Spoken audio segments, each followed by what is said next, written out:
Hi, sky ഗോൾഡിന്റെ Q3 result വന്നിട്ടുണ്ട്. നമ്മൾ ജസ്റ്റ് അവർ അപ്ഡേറ്റ് വന്ന സമയത്ത് വീഡിയോ ചെയ്തിരുന്നു. ഏകദേശം 77% റവന്യൂ ഗ്രോത്തും അതേപോലെ തന്നെ 120%-ഓളം പ്രോഫിറ്റ് ഗ്രോത്തുമാണ് കമ്പനിയിൽ വന്നിരിക്കുന്നത്. മാനേജ്മെന്റ് സ്റ്റോക്കിന്റെ ഗൈഡൻസ് കാര്യങ്ങളെല്ലാം ഇൻക്രീസ് ചെയ്തിട്ടുണ്ട്. നമുക്ക് അതെല്ലാം ഡീറ്റെയിൽ നോക്കാം. FY27 FY26 ഇൻക്രീസ് ചെയ്തിട്ടുണ്ട്. അതേപോലെ തന്നെ FY2030 വരെയുള്ള ഒരു ഗൈഡൻസ് മാനേജ്മെന്റ് തന്നിട്ടുണ്ട്. FY26 ഗൈഡൻസ് എന്താന്ന് പറഞ്ഞാൽ ഏകദേശം 5400 to 5500 കോടി ടോപ്പ് ലൈൻ ഈ ഒരു ഫിനാൻഷ്യൽ ഇയർ എൻഡ് ചെയ്യുന്ന സമയത്ത് അവർ എത്തിക്കുമെന്നാണ് പറഞ്ഞിരുന്നത്. അത് നോക്കിയാൽ അവർ ഏകദേശം 4400 കോടിയോളം എത്തിയിട്ടുണ്ട് ഈ ഒരു 9 മന്തിൽ തന്നെ. അതുകൊണ്ട് തന്നെ ഈ ഒരു ഫിനാൻഷ്യൽ ഇയറിൽ അവരുടെ ഗൈഡൻസ് അവർ ഇൻക്രീസ് ചെയ്തിട്ടുണ്ട്.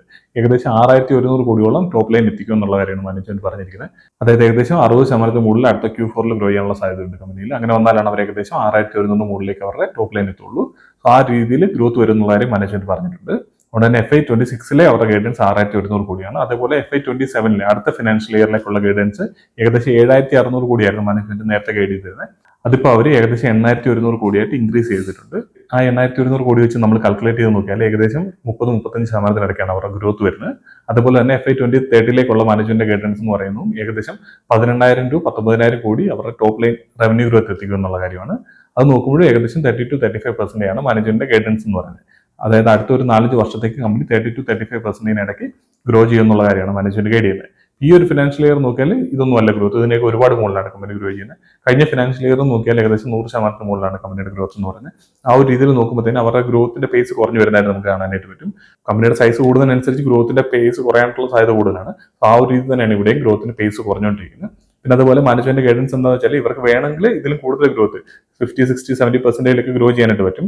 പക്ഷേ ഇവർ കൂടുതലായിട്ട് ഇവരുടെ ക്യാഷ് ഫ്ലോ പോസിറ്റീവ് ആക്കാനായിട്ട്, ഓപ്പറേറ്റിംഗ് ക്യാഷ് ഫ്ലോ പോസിറ്റീവ് ആക്കാനായിട്ടും ഇവരുടെ മൊത്തത്തിൽ നെറ്റ് ഡെപ്റ്റ് നെഗറ്റീവ് ആക്കാനായിട്ട് 2030 ആകുമ്പോഴത്തേന് ഇവരുടെ കടമില്ലാത്ത രീതിയിലാക്കാനായിട്ടാണ് മാനേജ്മെന്റ് ട്രൈ ചെയ്തുകൊണ്ടിരിക്കുന്നത്. അതുകൊണ്ടാണ് ഈ ഒരു രീതിയിൽ ഇവർ ഗ്രോത്ത് കുറച്ച് കൺട്രോൾ ചെയ്തുകൊണ്ട് ഇവരുടെ എക്സ്പെൻഡിച്ചർ കുറച്ചുകൊണ്ട് ഈ ഒരു രീതിയിൽ 30-35% ഗ്രോ ചെയ്യാനായിട്ടാണ് മാനേജ്മെന്റ് ഉദ്ദേശിച്ചിരിക്കുന്നത്. അങ്ങനെ നോക്കുമ്പോൾ നമുക്ക് രണ്ട് രീതി നോക്കാം. ഒന്നെങ്കിൽ ഗ്രോത്ത് കുറഞ്ഞു, കമ്പനിയുടെ ഗ്രോത്ത് കുറഞ്ഞുകൊണ്ടിരിക്കുകയാണെന്നുള്ള കാര്യം നോക്കാം. അതല്ലാന്നുണ്ടെങ്കിൽ വരുന്ന ഒരു 3-4 വർഷത്തേക്ക് നല്ല രീതിയിൽ കണ്ടിന്യൂസ് ആയിട്ട് 30-35% ഇടയ്ക്ക് ഈ കമ്പനി ഗ്രോ ചെയ്യുന്നുള്ള രീതിയിൽ വെള്ളെടുക്കുക. അത് നമ്മൾ ഓരോരുത്തരുടെ പെർസ്പെക്റ്റീവിനനുസരിച്ചിട്ടാണ് നമ്മൾ എത്ര അഗ്രസീവായിട്ടാണ് നമ്മുടെ ഇൻവെസ്റ്റ്മെന്റ് ഡിസിഷൻസ് എടുക്കുന്നതെന്നനുസരിച്ചിരിക്കും. ഇതിനിപ്പോൾ 30-35% ആയിട്ട് കുറഞ്ഞു പോയെന്ന് എടുക്കുക എന്നുള്ള കാര്യം, അതേപോലെ തന്നെ അല്ലെങ്കിൽ 30-35% ആയിട്ട് കൺസിസ്റ്റന്റ് ആയിട്ടുള്ള നിൽക്കും എന്നുള്ള കാര്യം നോക്കിയാലും. അതേപോലെ വരുന്ന ഫിനാൻഷ്യൽ ഇയറിൽ FY27 പാറ്റ് മാർജിൻ ഏകദേശം 4.25% ആണ് മാനേജ്മെന്റ് ഗൈഡ് ചെയ്യുന്നത്. ഇപ്പോൾ കമ്പനിയുടെ PE നോക്കിയാൽ ഏകദേശം 22 അവൈലബിൾ ആയിട്ടുള്ളത്. അതുപോലെ തന്നെ അടുത്ത ഫിനാൻഷ്യൽ ഇയർ FY27 PE നമ്മൾ നോക്കിയാൽ ഫോർവേഡ് PE നമ്മൾ കാൽക്കുലേറ്റ് ചെയ്താൽ ഏകദേശം 15% ആണ് ഫോർവേഡ് PE വരുന്നത്. അത് FY26-27 അവരുടെ ഗ്രോത്ത് നോക്കിയാൽ 30-35% ആണ്. അങ്ങനെ നോക്കിയാലും പെഗ് റേഷ്യോ ഏകദേശം 0.5 അടുത്താണ് വരുന്നത്. ഈ കമ്പനിയുടെ ഗ്രോത്തിന്റെ പേസ് കുറഞ്ഞതിന്റെ ആയിട്ടുള്ള ഇഷ്യൂ ഉണ്ട്. അതല്ലാതെ നോക്കി കഴിഞ്ഞാൽ 2030 വരെ ലോങ് ടൈമിലേക്കാണ് നമ്മൾ നോക്കുന്നതെന്നുണ്ടെങ്കിൽ നല്ലൊരു ഇൻവെസ്റ്റ്മെന്റ് ഓപ്പർച്യൂണിറ്റി തന്നെയായിട്ടാണ് എനിക്ക് ഫീൽ ചെയ്യുന്നത് പേഴ്സണലി. അടുത്ത ഫിനാൻഷ്യൽ ഇയർ തൊട്ട് തന്നെ അവർ ഡിവിഡൻഡ് കൊടുത്തു തുടങ്ങും എന്നുള്ള കാര്യം പറഞ്ഞിട്ടുണ്ട്. അത് വലിയ എമൗണ്ട് ഉണ്ടാവില്ല, ചെറിയ എമൗണ്ട് ഉണ്ടാവുള്ള കാര്യമാണ് അവർ പറഞ്ഞിരിക്കുന്നത്. അവരിപ്പോൾ അവരുടെ ഗ്രോത്ത് ഗൈഡ് ചെയ്തിരിക്കുന്നത് അവരുടെ വോളിയം ഗ്രോത്തിനനുസരിച്ചിട്ടാണ്. ഏകദേശം 30-35% പറഞ്ഞിരിക്കുന്നത്. അതായത് ഒരു 1,05,000 to 1,10,000 ഇടയ്ക്ക് ഗോൾഡ് പ്രൈസ് എന്നുള്ള രീതിയിലാണ് 10 ഗ്രാമിന്. ആ ഒരു രീതിയിലാണ് അവർ കാൽക്കുലേഷൻസ് എടുത്തിരിക്കുന്നത്. സോ ഗോൾഡ് പ്രൈസിൽ നല്ല രീതിയിൽ ഇൻക്രീസ് വന്നു കഴിഞ്ഞാൽ ആ ഒരു രീതിയിലുള്ള ഗ്രോത്ത് എക്സ്ട്രാ വരാനുള്ള സാധ്യത കൂടുതലായിട്ട് കാണുന്നുണ്ട്. അതുപോലെ തന്നെ അവർ കൂടുതലായിട്ട് ഇപ്പോൾ പറഞ്ഞ പോലെ 18 ക്യാരറ്റിലേക്ക് 14 ക്യാരറ്റിലേക്കൊക്കെയുള്ള ജ്വല്ലറികളുടെ എണ്ണം കൂടുന്നുണ്ട്. ഇപ്പം നോക്കിയാൽ ഏകദേശം 20%-ഓളം 18 ക്യാരറ്റ് ആണ് അവരിപ്പോൾ ചെയ്തുകൊണ്ടിരിക്കുന്നത്.